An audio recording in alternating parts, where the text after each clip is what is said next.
if you look at these decisions of like, standing up for Mahmoud Khalil, standing up for these Venezuelan gang members, and, whoever else Trump is deporting, who are not citizens. You cannot deport American citizens. That's not who he's deporting.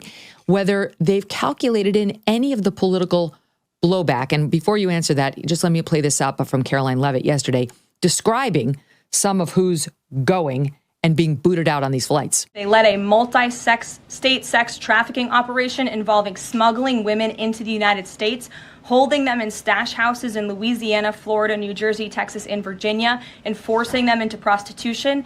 They kidnapped and murdered a 33-year-old woman in Texas. They sexually and physically assaulted a woman and her daughter in Wisconsin. They conducted a mass shooting in Illinois. Go ahead, Charlie.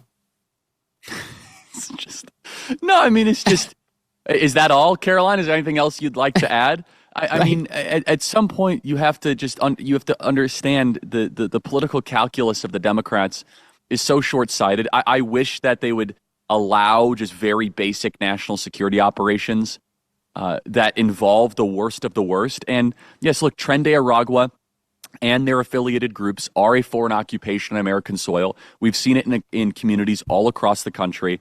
And let me also comment on that video of Bukele's people, troops receiving these Tren de Aragua gang members. What a phenomenal deterrent. In fact, a new report shows that border crossings through the Darien Gap, which is a very difficult forest to navigate, which actually you have to take from Venezuela eventually upwards all the way through Central America.